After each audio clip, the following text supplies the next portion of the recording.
दिल्ली में प्रदूषण को लेकर सियासी जंग शुरू हो गई है। दिल्ली के कई इलाकों में AQI 400 के पार पहुंच गया, जिसके बाद दिल्ली सरकार ने प्रदूषण को लेकर कई बड़े ऐलान किए, जिसके बाद कल से दिल्ली में कई बदलाव देखने को मिल सकते हैं। लेकिन इसके बढ़ते प्रदूषण को लेकर भरपूर सियासत भी देखने को मिल रही है।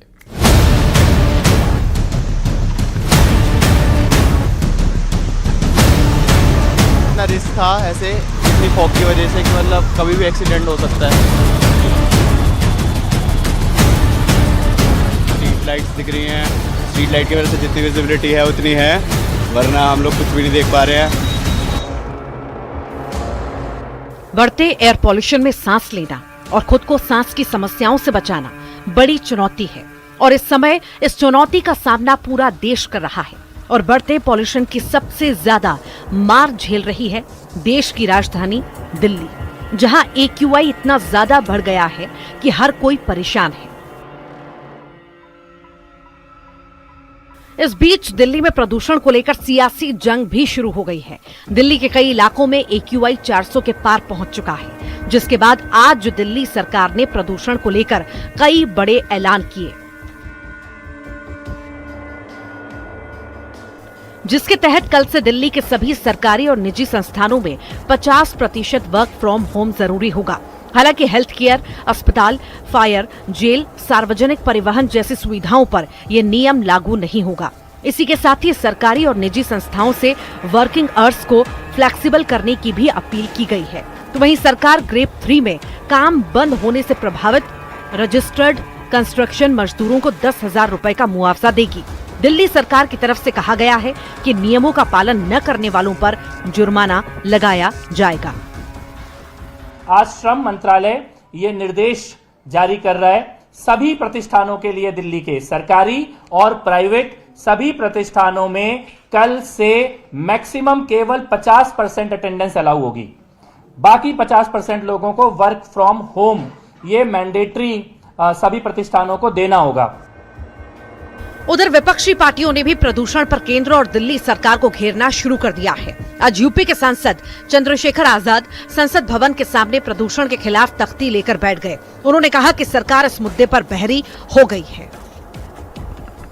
मैं इस हाउस में मुझे लोगों ने वोट से चुनकर भेजा और ये वोट इसलिए दी कि मैं उनके मुद्दों को उठाऊं। जनता टैक्स देती है, उसी से हमें तनख्वाह मिलती है, तो हम जनता के कर्मचारी हैं। उनके विषय को उठाना हमारी जिम्मेदारी, चाहे जमीन पे बैठ के उठाने पड़े, चाहे संसद में उठाने पड़े। ऐसा नहीं कि मैं संसद के बाहर ही प्रोटेस्ट कर रहा हूँ, जमीन पे बैठा हूँ, सीढ़ियों पे बैठा हूँ। मैं संसद के अंदर भी मैंने एडजमेंट मोशन दिया है पोल्यूशन को लेकर कि इस पे चर्चा हो और मैं इस पे बोलना चाहता हूँ। कल भी आम आदमी पार्टी ने दिल्ली में प्रदूषण को लेकर दिल्ली की CM रेखा गुप्ता और पर्यावरण मंत्री मनजिंदर सिंह सिरसा के खिलाफ विरोध प्रदर्शन किया था, जबकि दिल्ली के पर्यावरण मंत्री मनजिंदर सिंह सिरसा ने ये कहते हुए दिल्ली की जनता से माफी मांग ली थी कि 30 सालों का प्रदूषण सिर्फ 5 से 6 महीनों में खत्म नहीं किया जा सकता। आज इसी को लेकर कपिल मिश्रा ने भी आम आदमी पार्टी को जवाब दिया। आप पहले दिन जब आप आए सरकार में, आपकी एक ही मंशा थी कि हम AQI के आंकड़ों में किसी तरीके से फर्जीवाड़ा करके आंकड़ों में पोल्यूशन कम करके दिखा दें। दिल्ली वाले खांसते रहे, मर जाए, कोई दिक्कत नहीं, आंकड़े कम होने चाहिए। और पहले दिन इन्होंने ये तय किया कि नए AQI स्टेशन लगाए जाएंगे। दूर दराज के जंगलों के अंदर AQI स्टेशन लगाने की योजना लेके आए ताकि एवरेज AQI कम हो जाए। जैसे ही AQI बढ़ता है,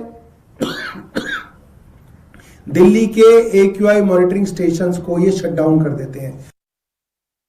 कि भाई एक गलती तो हुई है हमसे, और वो गलती ये हुई है कि हम 30 साल का पोल्यूशन 5 महीने में खत्म नहीं किया।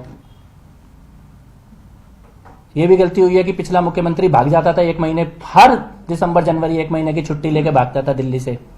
अभी मुख्यमंत्री की गलती है, वो रोज सड़कों पे काम कर रही हैं, सफाई कर रही हैं, सड़क साफ करा रही हैं, गड्ढे ठीक करा रही हैं। तो ये भी एक गलती है। और उनका महिला होना भी गलती है, क्योंकि इतनी गालियां, इतनी बदतमीजी की जा रही है आम आदमी पार्टी के लोगों के द्वारा, केजरीवाल के लोगों के द्वारा, जितनी अभद्रता, जितनी बेशर्मी की जा रही है। मेरे को नहीं लगता कि देश की राजधानी में इस प्रकार का माहौल होना चाहिए था जो बदतमीजी की जा रही है। उनके मंत्री जब उनकी सरकार थी तो कभी सड़क पे दिखाई नहीं दिए, उन्होंने पॉल्यूशन के ऊपर कोई काम नहीं किया। इस बीच खबर आ रही है कि एयर पॉल्यूशन के मुद्दे पर सरकार अब चर्चा के लिए तैयार हो गई है। सूत्रों के मुताबिक गुरुवार को लोकसभा में इस विषय पर बात संभव है। जी राम की बिल के पारित होने के बाद प्रदूषण के मुद्दे पर नियम 193 के तहत शॉर्ट टर्म डिस्कशन कराई जाएगी। विपक्ष लंबे समय से वायु प्रदूषण पर चर्चा की मांग कर रहा था, खासकर उत्तर भारत में बढ़ते प्रदूषण स्तर को लेकर। सरकार की सहमति के बाद सदन में इस गंभीर समस्या पर सीमित समय की बहस होगी, जिसमें सांसद अपने सवाल और सुझाव रखेंगे। Bureau report, news 18। देख रहे हैं खबर असरदार, मैं हूं आपके साथ पूजा सचदेवा। तो आज खबर असरदार में सबसे पहले बात नेशनल हेराल्ड मामले की। एक ऐसे मामले की जो सिर्फ लीगली ही पॉलिटिकली भी बहुत बड़ा है, और इस केस में कांग्रेस के दो सबसे बड़े चेहरे जो है उन्हें थोड़ी राहत मिली है। यहां सोनिया गांधी और राहुल गांधी को राहत मिली। दिल्ली की राउज एवेन्यू कोर्ट ने कहा कि ईडी की मनी लॉन्ड्रिंग वाली चार्जशीट पर संज्ञान लेना कानून के हिसाब से गलत है, क्योंकि इस मामले में ईडी ने एफआईआर दर्ज नहीं की। इसका सीधा मतलब यह हुआ कि सोनिया गांधी और राहुल गांधी के लिए इस केस में तत्काल ट्रायल का खतरा टल गया है। लेकिन राजनीतिक माहौल गर्मा गया है।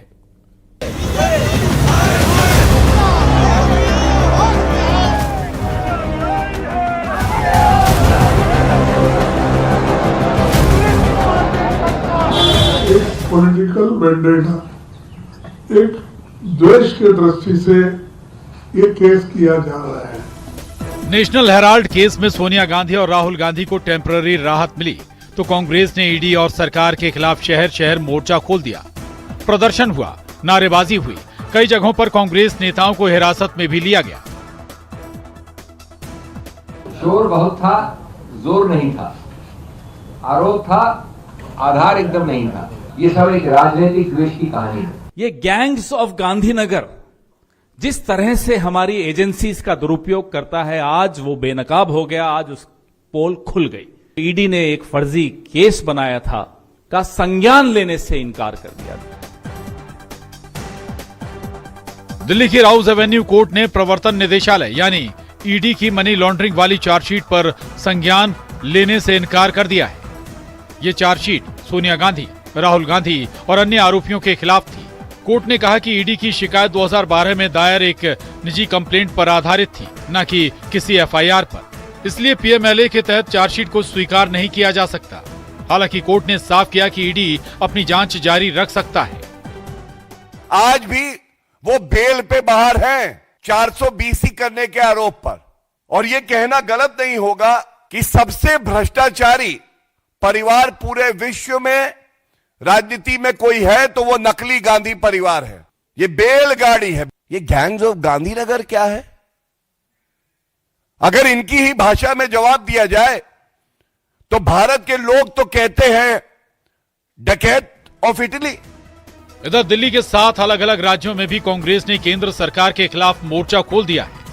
मध्य प्रदेश, छत्तीसगढ़ में भी कांग्रेस कार्यकर्ता सड़कों पर प्रदर्शन करते नजर आए। कांग्रेस का कहना है कि केस पूरी तरह गलत और बेबुनियाद है और बीजेपी ने ईडी का दुरुपयोग किया। अदालत के फैसले के बाद कांग्रेस ने सरकार के खिलाफ मोर्चा खोल दिया है। दिल्ली से लेकर देश भर में प्रदर्शन किया गया। भोपाल, रायपुर में कांग्रेस ने जंगी प्रदर्शन किया। अरे नेहरू जी को गालियां दी, उन्होंने देश को आजाद कराया। देश की सलाखों में रहे 11 साल। इंदिरा जी को गालियां दी, उन्होंने देश के लिए छन्नियों से अपने आप को गुदवा लिया, गोलियों से गुदवा लिया। राजू जी ने चिथड़े चिथड़े उड़वा लिए। सोनिया जी ने प्रधानमंत्री का पद त्याग किया। राहुल गांधी ने 4,000 किलोमीटर की पदयात्रा की। केवल पहले 2G, 4G, बोफोर्स, कोयला सब बदनाम किया। अदालत में बीजेपी की सरकार औंधे मुंह गिरी। सवाल यह कि आज भी सोनिया गांधी और राहुल गांधी इस केस में जमानत पर हैं। कोर्ट ने क्लीन चिट नहीं दी है और यह भी कहा है कि ईडी अपनी जांच जारी रख सकती है। तो फिर कांग्रेस का ईडी और सरकार पर सवाल उठाना क्या उचित है? Bureau report, news 18।